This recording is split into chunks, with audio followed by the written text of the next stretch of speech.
সন্ধ্যা মানেই একটু তেলে ভাজা খেতে ইচ্ছা করছে। সন্ধ্যা মানেই এমন একটু কিছু অনেক দিন খাওয়া হয় না। চলো তাহলে ভিডিওটা দেখে নিই। দেখো এখানে নিয়ে নিয়েছি কচি পালং শাক।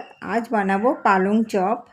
তো পালং চপটা কিন্তু খেতে দারুণ লাগে। আমি একটু সাইজ মতো পালং শাকগুলো নিয়ে নিয়েছি, একদম গোটা গোটা, ভালো করে ধুয়ে পরিষ্কার করে নিয়েছি। আর কার সঙ্গে কার সেট হবে সেটা একদম সাজিয়ে গুছিয়ে নিয়েছি, কারণ এখানে ছোট বড় সব রকম সাইজই থাকে। আর এদিকে দেখো রাজমা ভিজিয়ে রেখেছি, কালকে রান্না হবে। এদিকে বেসন নিয়ে নিয়েছি একটা বড় জায়গায়, কেননা পালং শাকগুলো অনেকটা বড়। আন্দাজ মতো নুন, আন্দাজ মতো হলুদ, একটু মিষ্টি আর লঙ্কা বাটা। তোমরা চাইলে গুঁড়ো লঙ্কা দিতে পারো, আমি বাটা লঙ্কা শিলনোড়া পেতেছিলাম তাই বাটা লঙ্কা বেটে রেখেছি। তো যাই হোক, দিয়ে দিলাম জল। ভালো করে ফাটানো হয় তাহলে চপটা বেশ ভালো করে ঘন করতে হবে ব্যাটারটা। এবারে এক একটা করে নিয়ে নেব, হয় না হাতের ভালোবাসা ছাড়া তো চুবাবো। আর ভালো করে ব্যাটার রেডি হয় না, তাই না?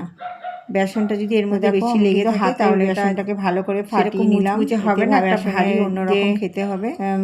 এইভাবে কিন্তু একটা করে না, দুটো করে দেবো। একটাতেই দেখেছো আমাদের ফ্রাই প্যানটা যেন ভর্তি হয়ে গেছে। চপগুলো অনেকটা বড় হবে আর খেতেও দারুণ লাগবে। তো পালং চপ কে কে খেয়েছো আর তোমাদের খেতে কেমন লাগে অবশ্যই জানাবে। অসময়ে পালং শাকের চপ, এটা কিন্তু দারুণ লাগবে খেতে। এখনও পাওয়া যায়, সব সময় পাওয়া যায় না, তবে বাজারে গেলে পরে পাওয়া যায় এখনও। তোমাদের দাদাভাই নিয়ে এসছে তাই ভাবলাম একটু পালং চপ বানিয়ে নিই।